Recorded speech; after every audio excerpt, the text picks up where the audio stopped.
Hello, welcome to Wolf on Wolf. I'm your host, Jacob Wolf, and here I am with my guest star, Mr. Wolf. Good to be here. Absolutely. So we have some questions for you today regarding Challenging Heights. Your first question is, how did you get involved with Challenging Heights?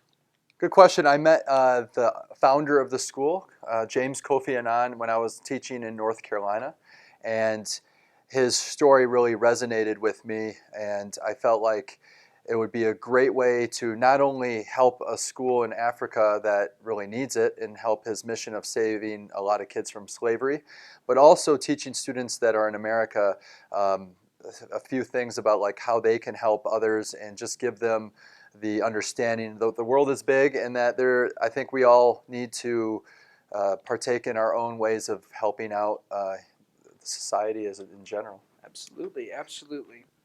Next question is, what makes this charity unique to others in Africa? Yeah, I think you guys donated some money you did Mad Week to an African school for girls for education in the Congo, I believe.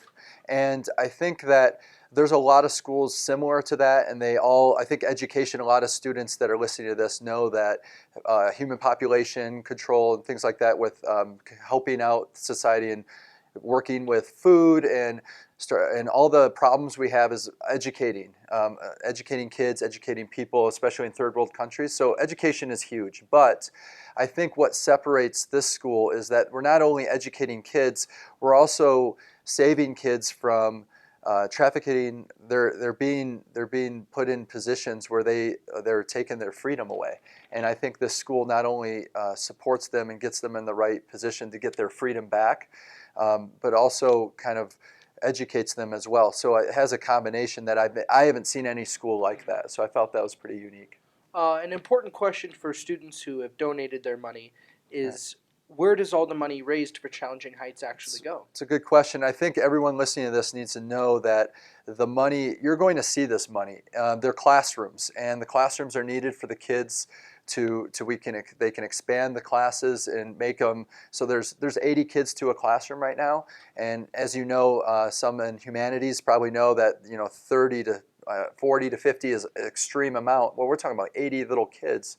Very hard to educate them. So we're trying to get some more classrooms, and the students that go with me in October for my trip there will see these classrooms hopefully being done or close to being finished, and you'll have a plaque with Castleview High School's name on it forever. So I think that you'll always have an opportunity to see that firsthand, because I think that's one thing. It's hard to take your money. You guys earn your money and work hard for it, and where does it go? You're going to see that, and we'll have pictures of it. So next year you'll definitely be hearing from me about where this is going. Right, and you mentioned the trip to Ghana, but how else can students get involved? Yeah, so I think there's a link on the Castleview webpage, and I would really appreciate you guys clicking on that, starting your own fundraising group.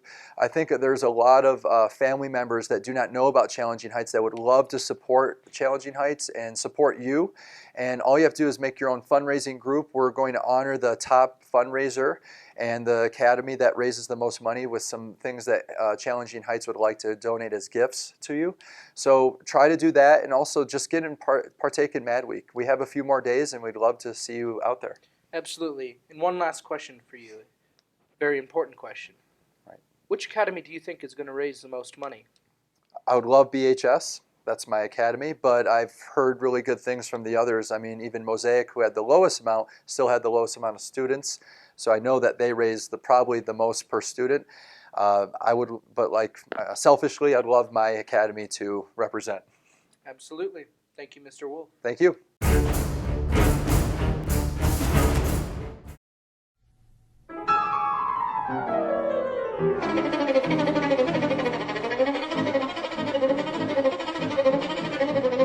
Last week, the Mad Week Dodgeball Tournament raised over $550 and drew a large crowd of Castleview students.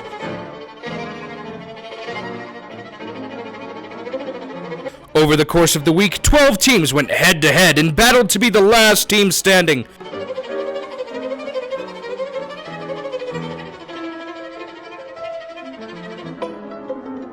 El Secreto de Vitoria proved they had the skills it takes to be dodgeball champions, and were named the winners of the tournament.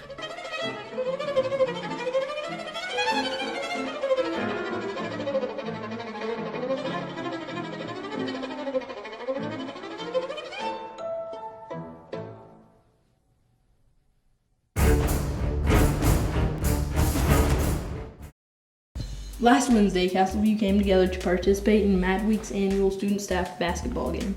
STEM, VPA, and Mosaic took on LGC and BHS in the ultimate battle of academies. A wide array of events, the playing power of students, and the coaching skills of teachers created an exciting atmosphere for everyone watching, while raising money for a great cause. The night began with a lip sync battle. As the academy squared off to see who would be crowned the ultimate lip sync champion, top honors eventually went to VPA, who performed a well-planned rendition of Grease's Summer Lovin', but every academy gave their best efforts to wow the crowd.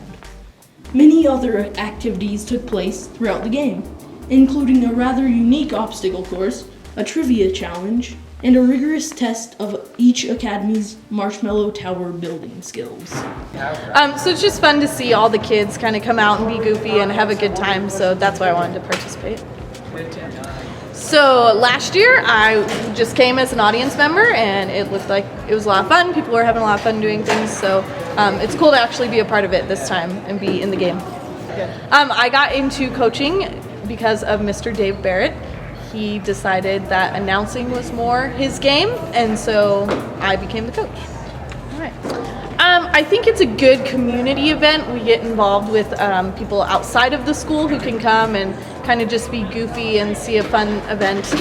So it's a great way to build community with the outside of the school community and with our school community as well. I'm representing LGC. So the Interact Club did Mr. Sabercat last week, and so that was one way that we contributed. And then I help out with student government, so we've done a lot of different things. There's the food nights, or if you say you're with CBHS, we can raise money that way. So yeah, there's a lot of different things that I've been involved in. I think like the whole goal of Mad Week is just to start to bring the school together and get everyone kind of bought in for a good cause, and the basketball game helps to do that. I volunteered with Miss Dahlman to coach. Well, I'm super competitive and I hate losing, so I figured this is a good way to go out and win. I always enjoy that.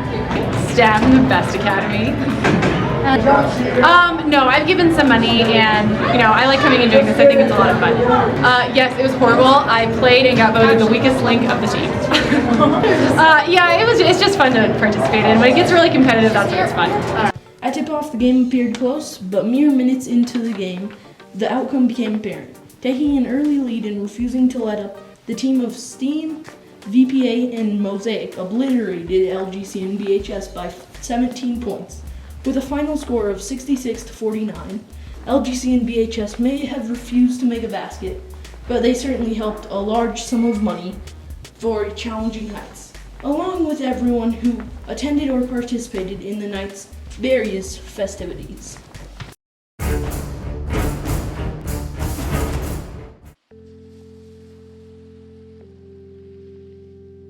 Is it a good use of our school time to participate in the donation stall? I think it's going to be helpful to raise the money, but I also think it's sad that we're paying to get out of class to send children into class. Yes, I think it's very motivational for students to donate money to a great cause. Why is the donation stall not mandatory? I don't think it's mandatory because if you want to be in your class, you should be able to want to do that subject, I guess. I don't know, maybe some kids really enjoy their classes. Will the donation stall help us reach our $30,000 goal? I think it will because in my first period, this girl put a $100 bill down and was like, here. And we're like, all right. Yes, definitely.